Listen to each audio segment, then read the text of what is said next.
আচ্ছা দেখিয়া ভাবিল গতি আমার নিত্যানন্দ রায় সিংহার শব্দ করি বদন যে নিতাই চাঁদ বুঝতে পেরে গেছে তার গৌর সুন্দর সেই ব্রজের অষ্টলীলার ভাবে ভাবিত।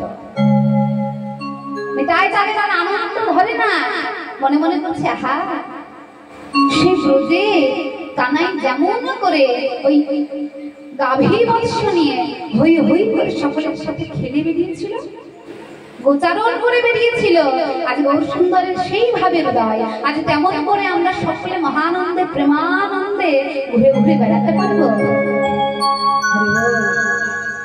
তাই তার আর আনন্দে হচ্ছে না, তিনি কি করেছে সিংহার শব্দ করে বদন বাজায়, বদন দিয়ে সিংহার শব্দ করছে, মানে শীষ মারছে যাকে বলে।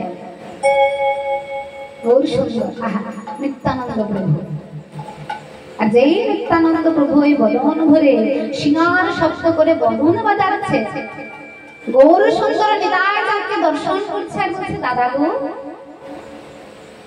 এই জন্মে নয় সারা জনম ধরে তুমি আমার উপরে,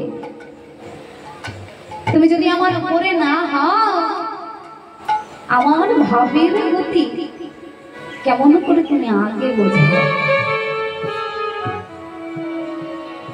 আমার মনে কি চলে আমি প্রকাশ পাওয়ার আগেই বুঝে তুমি বুঝে যাও, তাই তো তুমি আমার দাদা, তাই তো আমি জগৎ জীবের কাছে প্রকাশ করেছি আমার কাছে যদি কাউকে আসতে হয় আগে তোমার চরণটা ধরতে হবে, কারণ তোমার চরণ যদি কেউ না ধরে। এক রসিক ভক্ত বলছে নিতাই চাঁদ কি জানেন, দেখবেন বাবা কোন তীর্থক্ষেত্রে গেলে মানে বৃন্দাবনে যেতে হলে আমাদেরকে একটা ট্রেন ধরতে হয়, ট্রেনের মাধ্যমে বৃন্দাবনে যাব, একটা কোনো কিছু মাধ্যম লাগবে তো, আজকাল তার পায়ে হেঁটে বৃন্দাবনে যাওয়া বা কোনো তীর্থক্ষেত্রে যাওয়া সম্ভব হয় না, তো সেই যে ট্রেনে করে বৃন্দাবনে যাব ট্রেনে চাপার আগেও আবার একটা কাজ করতে হয়, কি কাজ দেখবেন ট্রেনের টিকিট কাটতে হয়, কি হয় না মহাজন বলছেন সেই টিকিট কাউন্টারে যিনি বসে রয়েছে, সে টিকিট কাউন্টারে যিনি বসে রয়েছে বৃন্দাবনে যাবার টিকিটটা দেবেন সে আর কেউ নয়, তিনি হচ্ছেন আমার নিতাই চাঁদ। আগে নিতাই চাঁদের কাছে গিয়ে তার চরণ দুখানা জড়িয়ে ধরবো, তবে তিনি ওই গৌর প্রাপ্তির যে টিকিটটা সেইটা দেবেন, আর সেই গৌর নামে ট্রেনে করে আমরা বৃন্দাবনে যেতে পারবো, আর সেইখানে গেলেই রাধারানীর কৃপা হবে, আর রাধারানীর যদি কৃপা হয় আমার প্রাণ গোবিন্দের কৃপা আপনা থেকে ফ্রিতে হয়ে যাবে। তাই মহাজন বলছে শোনো শোনো একবারে ধরো নিতাই ধরো নিতাই ধরো নিতাই ধরো নিতাই ধরো নিতাই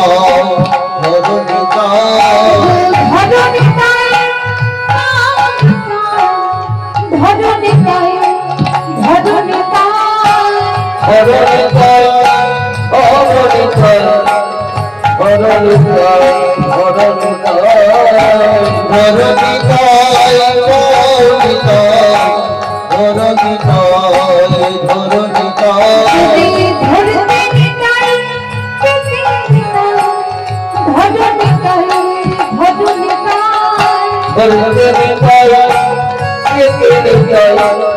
ধরো নিতাই ধরো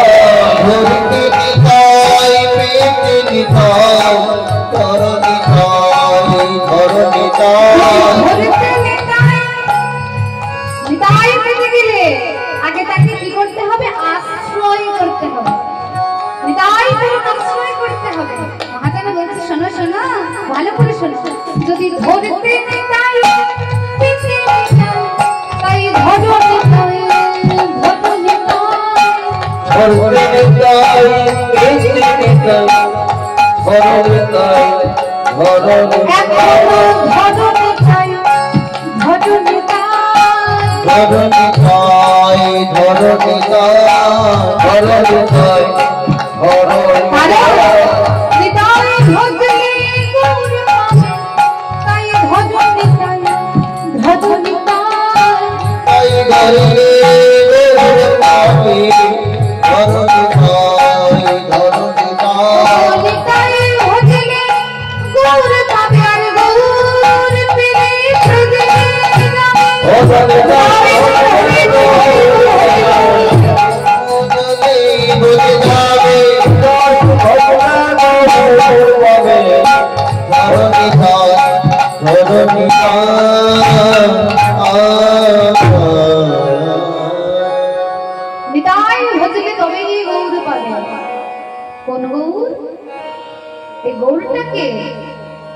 মহাজন বললেন এই গৌর সুন্দর আর কেউ নয়, তিনি হচ্ছেন রাধা কৃষ্ণ প্রণয় বিগ্রহ। প্রণয় বিগ্রহ মানে পরিণতি। কেমন পরিণতি না দেখবেন এই গরমের সময় আমরা যদি শরবত তৈরি করি খাবার জন্য গরমে, তাহলে তার মধ্যে কি দেব? জলের মধ্যে যা যা শরবত তৈরি করতে উপকরণ লাগে, নুন, চিনি আর লেবু। তো আগে সেগুলো আলাদা আলাদা ছিল, নুন আলাদা, চিনি আলাদা, জল আলাদা, লেবু আলাদা। তো যখন গ্লাসের মধ্যে জলটা ঢেলে তার মধ্যে নুন দিলাম, চিনি দিলাম, লেবুটা গুলে দিলাম, সেই মিশ্রণটা যে তৈরি হলো ওইটাকে কি আর আলাদা করে বলবে নুন, চিনি, জল বা লেবু?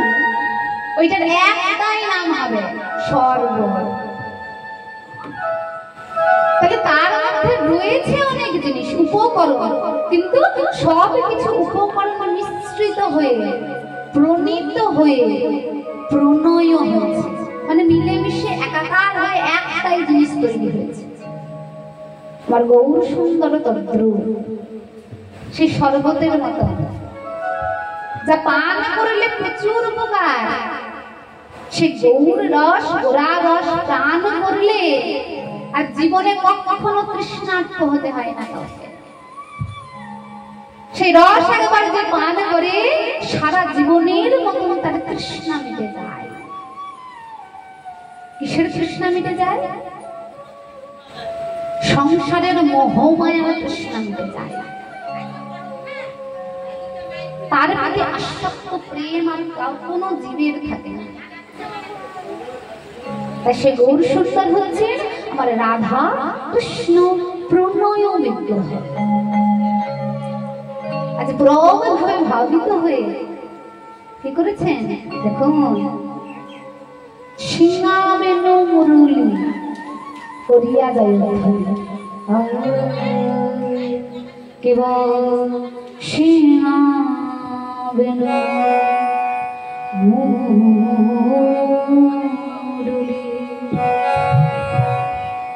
করিয়া জয় ধ্বনি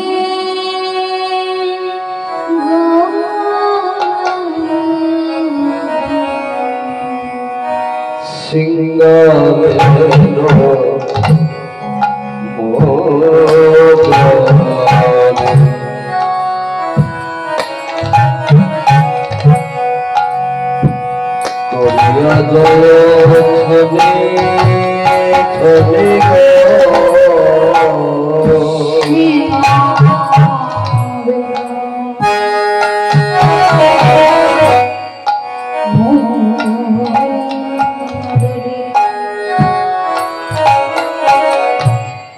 করিয়া জয় ধ্বনি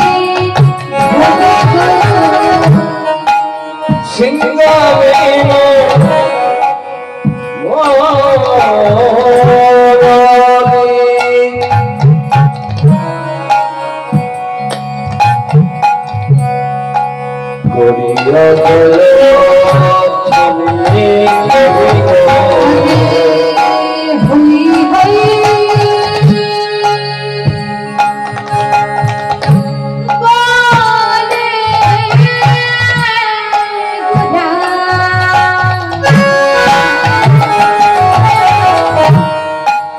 হয়ে হয়ে হয়ে হয়ে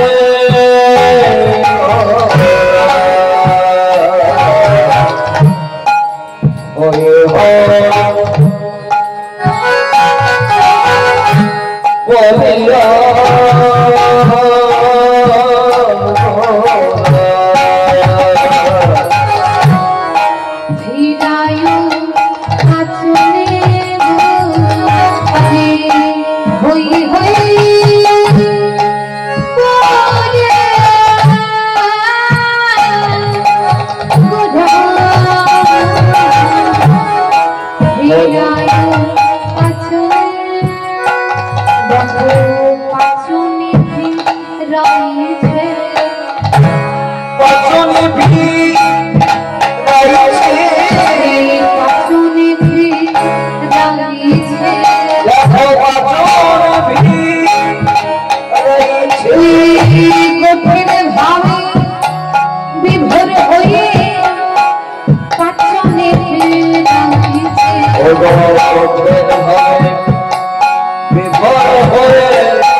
ব্রতের ভাবে বিভাবিত হয়ে কানাইয়া মানে যেমন করে গাভী বৎসকে সাথে করে নিয়ে গোচারণে যেত আর সিঙ্গার এবং মুরলি বাজাতো।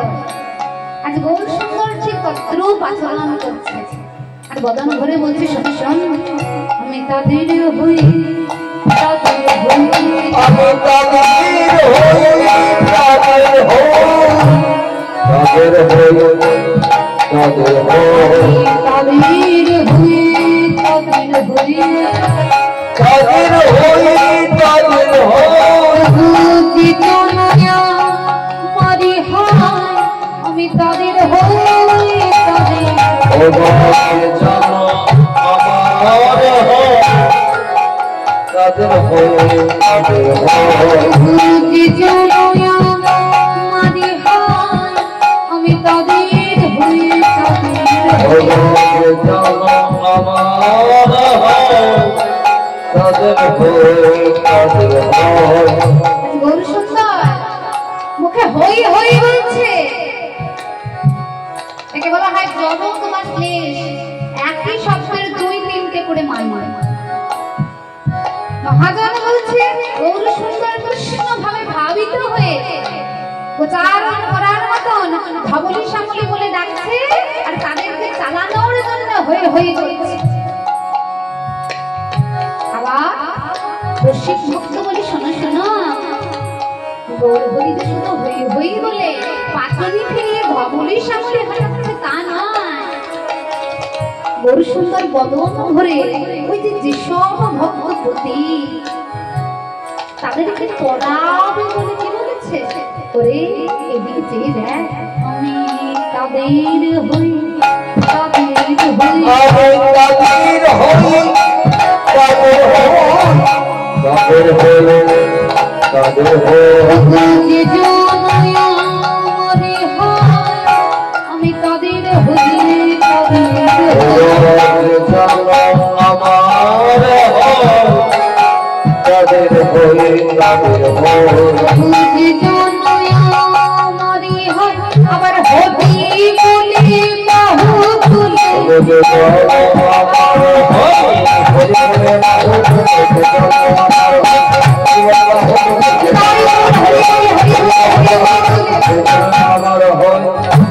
তাদের হই তাদের হই হই হই গো লিয়া গোলা হিদায় আসনে বলিয়া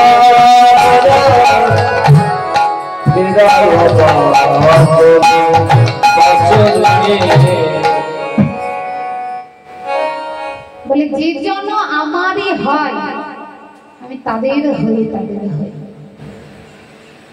তা গৌর হরির হতে গেলে কি করতে হবে? কিচ্ছু না। শুধু গৌর সুন্দর আমাদের জন্য যেই ভাব প্রেম তরঙ্গটা নিয়ে এসেছে, শুধু তাতে একবার গা ভাসাতে হবে। একবার যদি গা ভাসানো যায় তাহলেই গৌর হরি হয়ে যাওয়া যাবে। যাদেরকে আমরা ভালোবাসি, প্রকৃত ভালোবাসা, একেবারে প্রগাঢ় ভালো, নিগূঢ় ভালোবাসা। দেখবেন বাবা, অনেক অনেক ভালোবাসা আছে যা একেবারে শুরু থেকে শেষ পর্যন্ত। এই জগতে অনেক ভালোবাসা আছে যে ভালোবাসা ক্ষণকালের জন্য, কিছু দিনের জন্য হয়, সময়ের সাথে সাথে সেই ভালোবাসা থেমে যায়।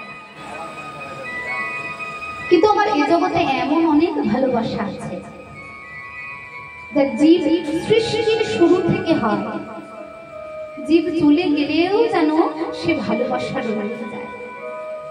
যেমন সন্তানের সাথে তার মা বাবার ভালোবাসা,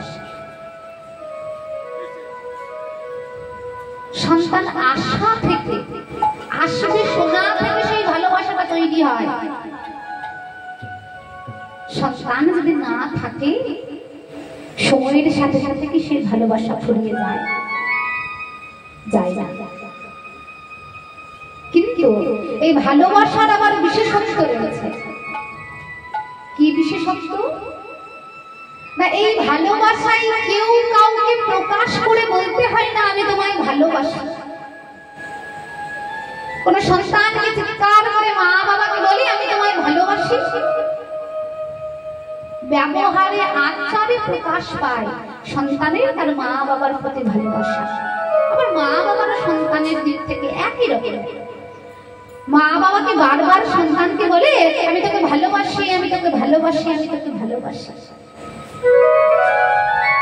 তাহলে যেই ভালোবাসাটা প্রগাঢ়, সেই ভালোবাসাটাই ওই বাহু প্রসার করে বলতে হয় না আমি তোমায় ভালোবাসি, আচারের দ্বারাই প্রকাশ পায় ভালোবাসা। তো আমার গৌর সুন্দরকে যেজন ভালোবাসবে, গৌর সুন্দরকে নিজের করে যেজন নিতে পারবে, গৌর হরিও তো তারই হবে। তোমার গৌর সুন্দরকে ভালোবাসতে গেলে এই ঠাকুরের সামনে আমার গৌর হরিকে উদ্দেশ্য করে বলতে হবে না দয়াময় আমি তোমায় ভালোবাসি, আমি তোমায় বড় ভালোবাসি, তোমায় ছাড়া বাঁচতে পারবো না, বলার প্রয়োজন আছে? গৌর হরি বলেছেন আমায় যদি ভালোবাসতে হয়, আমায় যদি আপন করে নিতে হয়, কিচ্ছু করতে হবে না, শুধু বদন ভরে আমার কৃষ্ণ গুণগান, আমার কৃষ্ণ গুণগান যদি একবার কেউ অবহেলাতেও গায়, তবু আমি তাকে প্রেমের আলিঙ্গন, সেই প্রেম যেই প্রেমে একেবারে অফুরন্ত ভালোবাসা রয়েছে, যার জীবন ফুরাবে। ভগবান আমার দয়ার ঠাকুর, করুণার ঠাকুর, করুণার কি নয় তিনি আচমকালে প্রেম দান করেছিলেন, জাতির বিচার করেন। হরিদাস ঠাকুরকে নামাচার্য আখ্যা দিয়েছিলেন যবন হয়ে। মহাজন বলছে শোনো, ভগবানকে যে একবার আপন করে নেয়, সে যতই দূরে থাকুক না কেন বা যতই মনের ভাব প্রকাশ না করুক, তিনি অন্তর্যামী তো, ভক্তের অন্তরের কথা ঠিক বুঝতে পারে। সুদামা যখন দারিদ্রতায় ভুগছে, তার স্ত্রী বললেন শোনো স্বামী, আমাদের এত দুরবস্থা, শুনেছি মথুরার রাজা কৃষ্ণ, সে নাকি রাজা, তোমার ছোটবেলার বন্ধু ছিল, সখা ছিল। তুমি যদি একবার তার সামনে গিয়ে বলতে আমাদের দারিদ্রতার কথা, সবার মুখে শুনে তিনি নাকি ভগবান। তোমার যদি পালনীয় সখা হয়, তাহলে সে যদি আমাদের কিছু সাহায্য করে, তাহলে তো আমাদের এমন দুরবস্থা থাকবে না। যাও যাও স্বামী, একবার তোমার সখার কাছে গিয়ে একবার আমাদের এই দারিদ্রতার কথাটা বলো। সুদামা মনে মনে বলছে, মুখে বলছে না, প্রকাশ করছে না, কারণ তাদের জীবনে তাদের সংসারে এত দারিদ্র যে দারিদ্রতার বসে নিজের সন্তান নিজের স্ত্রীর মুখে সারা দিনের মধ্যে যে একবার অন্ন তুলে দিলে সেই ক্ষমতাটাও তার হয় না। সুদামা মনে করছে কৃষ্ণকে বলতে পারি আর না পারি, একবার যাই, অনেকদিন তো দেখিনি। সে যে আমাদের প্রাণের সহচর ছিল, মরম সখা ছিল আমাদের, কত বড় মরম সখা যে কত বিপদে আপদে আমাদের বাঁচিয়েছে। প্রকাশ করেও বলতে হয়নি, মনের দুঃখের কথা বুঝতে পেরে মনের সকল দুঃখকে তিনি ঘুচিয়ে দিয়েছে। কিন্তু এতদিন পরে যাচ্ছি, খালি হাতে যাব, আমার সখার জন্য কিছু নিয়ে যাব না।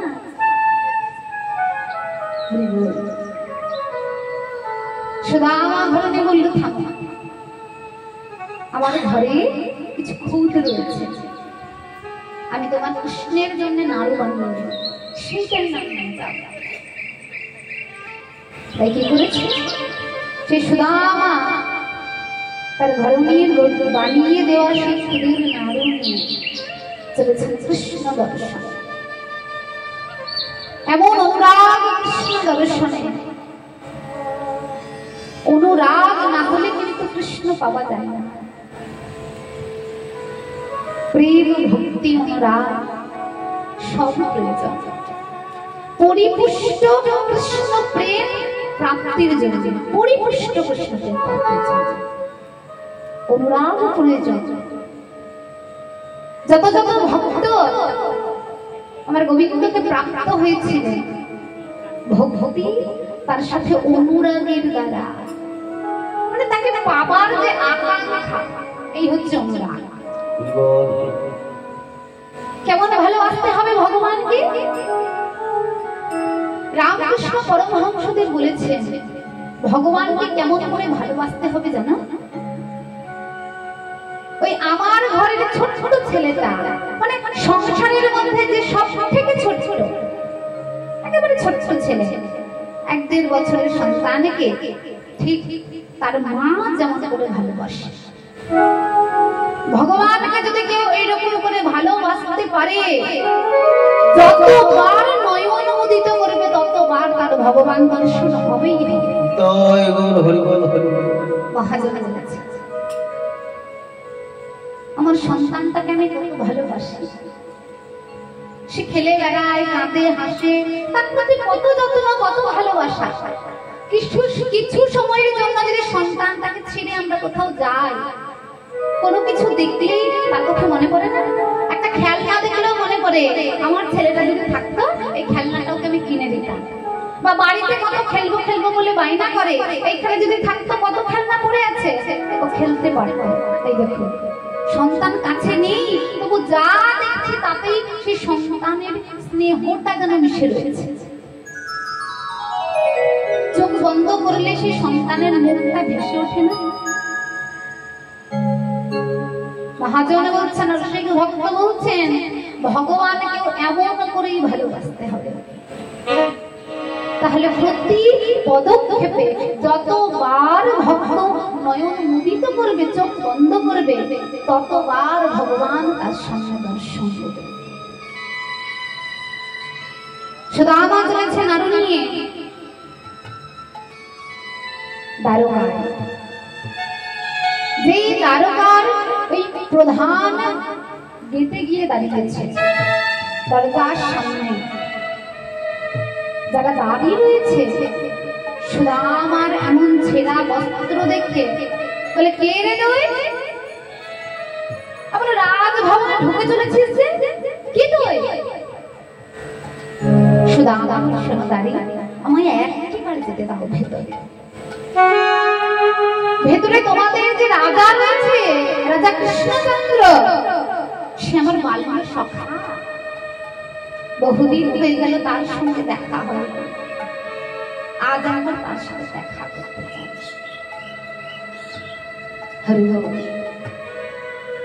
দাঁড়িয়ে ঢুকতে দিচ্ছেন, মনে মনে করেছে কোন ভিক্ষুক বুঝে মিথ্যে কথা বলে ঢুকতে চাইছে, আর ভেতরে গিয়ে না জানে কি উদ্দণ্ড করবে।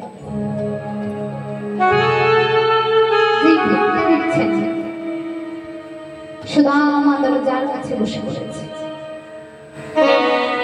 বসে পড়ে মনে মনে করছে, আহারে সত্যি কৃষ্ণ তুই আজ রাজা হয়ে গেছিস, আর আমি যেমন ফকির ছিলাম তেমন ফকিরই থেকে গেছি। আজ তুই রাজা হয়েছিস, তাই আমার তোর কাছে যাবার কোনো অধিকার নাই। কিন্তু আমি সকলের মুখে শুনেছি তুই তো ভগবান, তোর কাছে নাকি ছোট বড় ধনী দরিদ্র ভিক্ষুক এমন কোনো ভেদ নেই। তাই যদি হয় তবে কি আমি মিথ্যে শুনেছিলাম? আমি কি মিথ্যে শুনেছিলাম? আচ্ছা, আমি ছোটবেলায় কত তোকে মেরেছি ধরেছি, কত কাঁধে চড়েছি, কত কথা বলেছি, তবুও তুই কি করতে চুপ করে নিজের ঘর থেকে ক্ষীরসর নব নিয়ে নেই, কত ভালোবেসে আমাদের খাবার।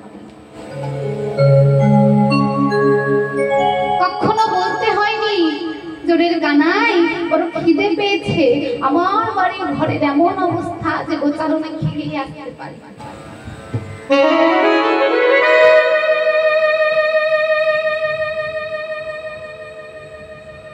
ভক্তদের খাবার দেবেন বলে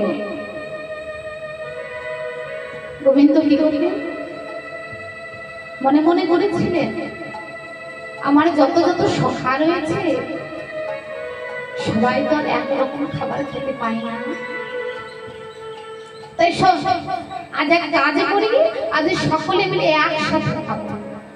যার যার খাবার আছে খুল খুল, সবাই মিলে দেখবো কার কি খাবার আছে, ভাগ করে খাবো।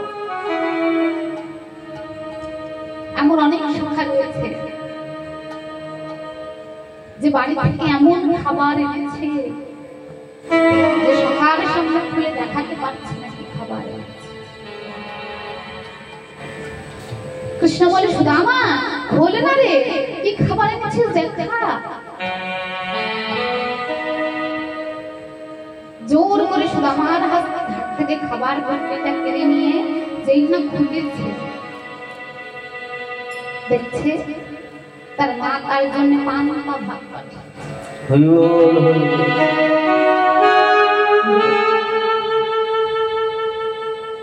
সুদামাকে বল, চল সুদামা, আমরা সকলে ক্ষীরসর নবনী নিয়েছি, রোজ রোজ তো আমরা ক্ষীরসর নবনী খাই, আজ তুই নয় আমাদের খাবারটা খাস।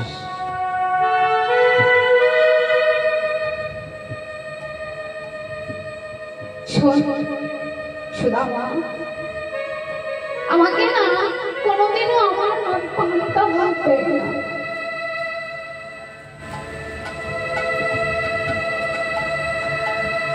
এই পান্তা ভাতের কেমন স্বাদ আমি কোনোদিনও জানতাম না।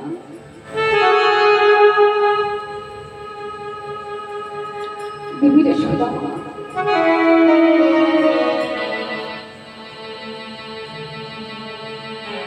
তুই প্রত্যেকদিন খাস,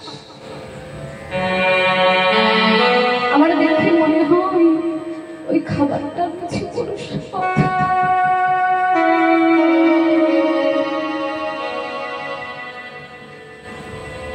তুই তো আমার সব খা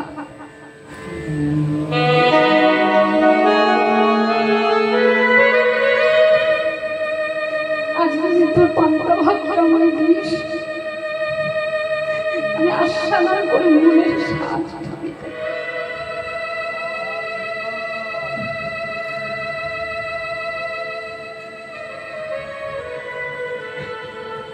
সুদামা বলে কানাই আমি শুনেছিলাম তুই অন্তর জানি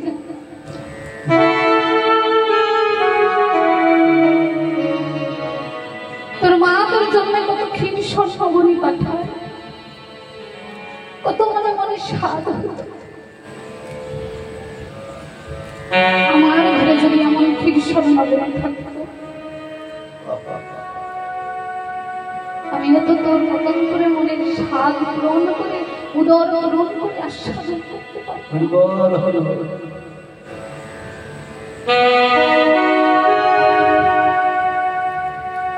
ওই রাজ দাঁড়িয়ে সামনে বসে বসে সুদামা বসে বসে কাঁদছে আর মনে করছে এইসব ওরে কানা তুই তো সেদিন বুঝে গেছিলি আমার মনের কথা তাহলে আজ কেন বসছিস তোর জন্য এত দূর থেকে ছুটে আসিস আমি আমার সংসারের দারিদ্রতার কথা তোকে বলবো বলিব সেই যে বাল্যকালে তুই আমায় ভালোবাসা দিয়েছিস সেই ভালোবাসা আমি পাবো তাই আজ এসেছি তোর কাছ থেকে যদি সেই ভালোবাসা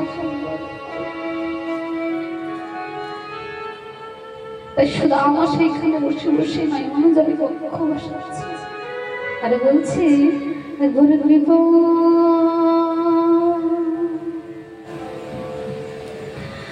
কৃপা করে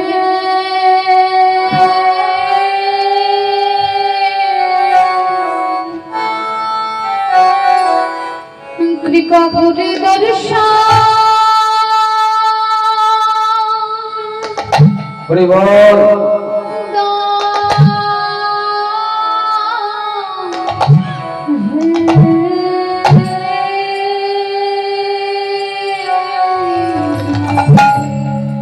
একবার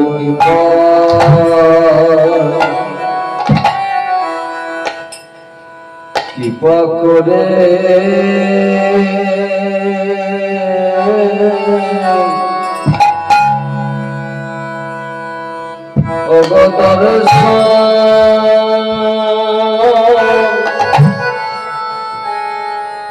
দর্শন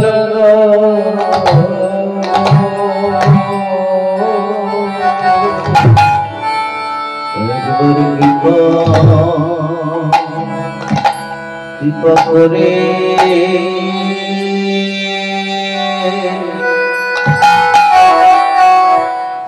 কৃপা করে একবার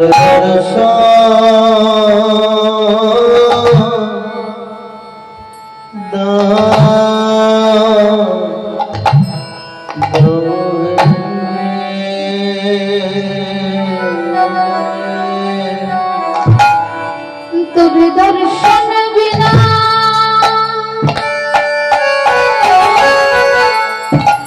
দর্শন বিনা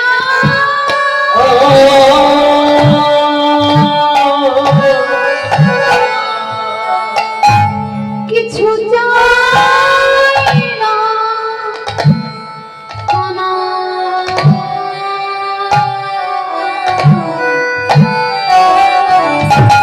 একবার করে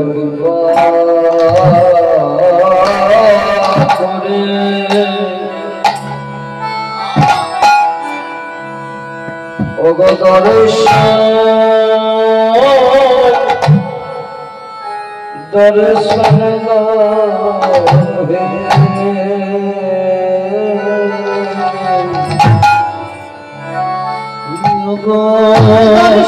বিনা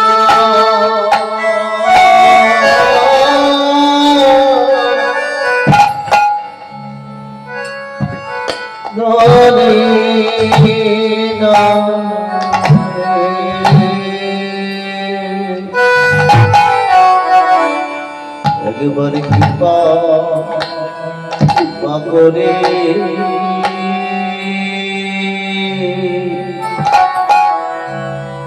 দর্শন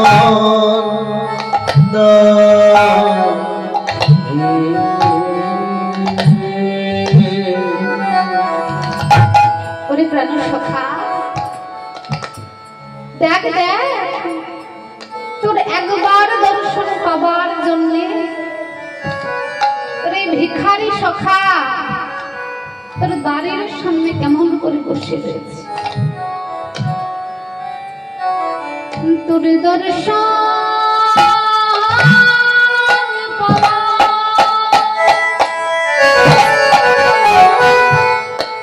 পাবার লাগে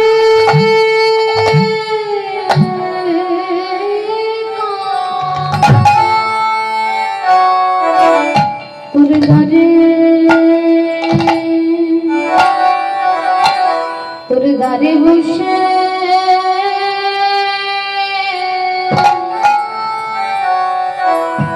দাঁড়ে বসে আছে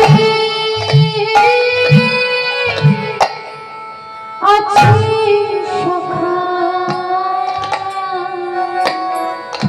ও তোর দর্শন বিনা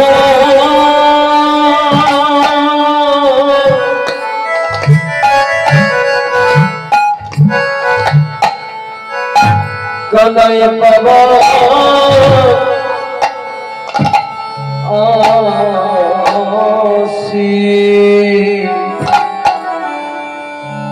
তোর দরে দরে বসে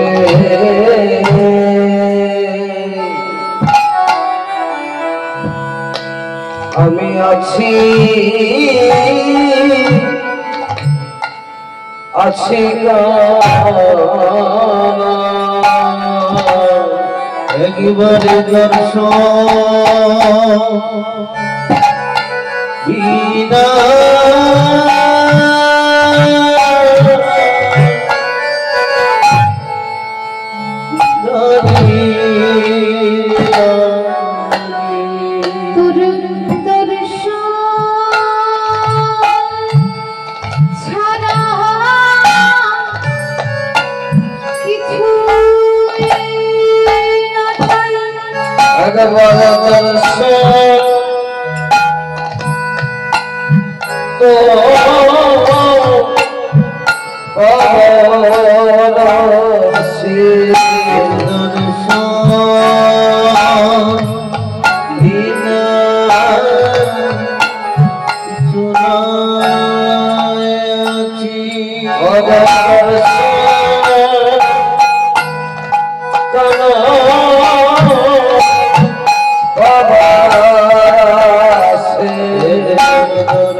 Oh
সে দ্বার উন্মিলন করে সুদামাকে বরণ করে নিয়েছিলেন।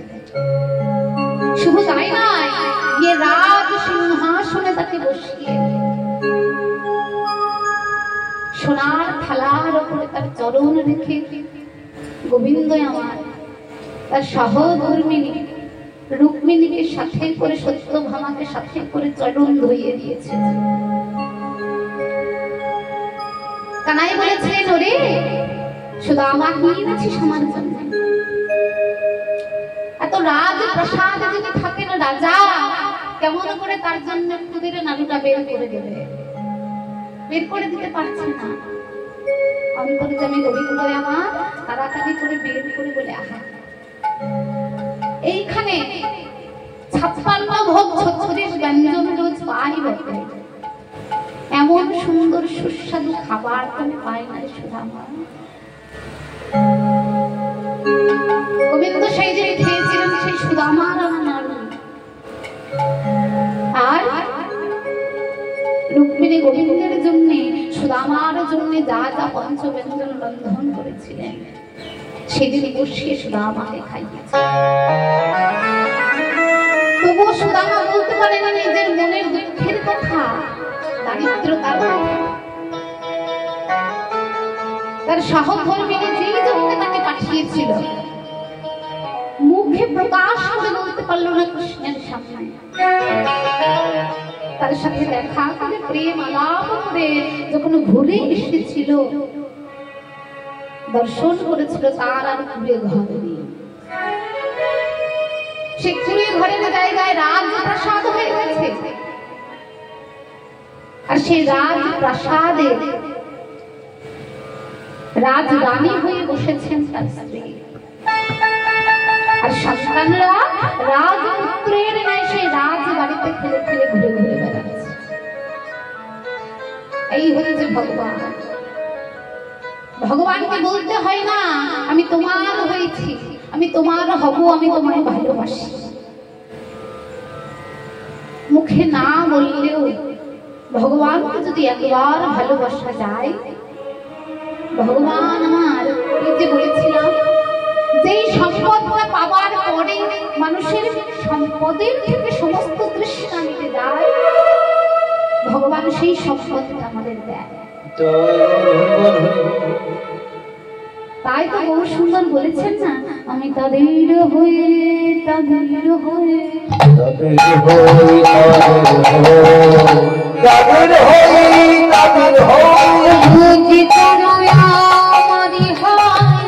আমি তাদের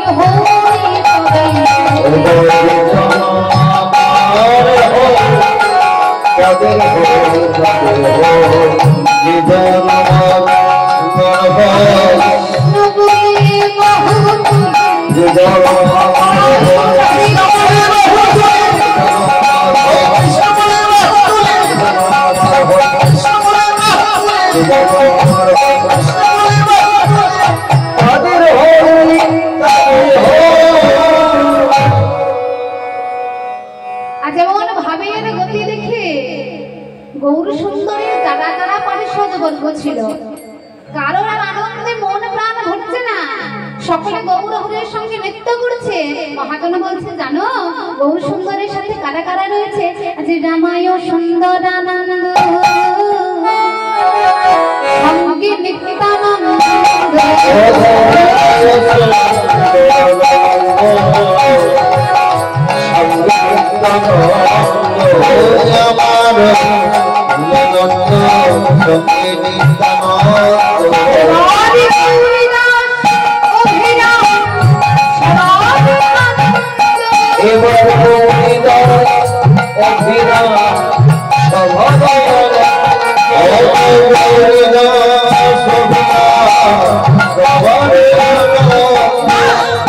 বাসুদেব ঘোষে কহে মনে হরি, বাসুদেব ঘোষে কহে মনে হরি, বাসুদেব ঘোষে কহে মনে হরি, দুষ্ট লীলা ওরাটা করিয়া প্রকাশে, এবার দুষ্ট লীলা ওরাটা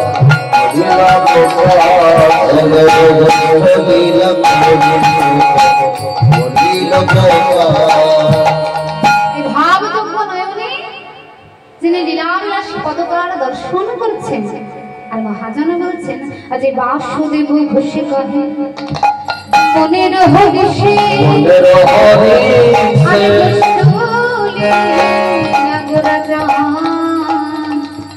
করিলা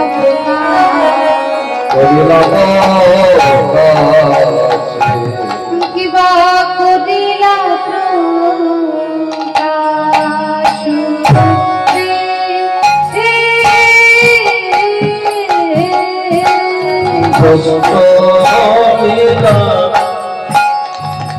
করিলা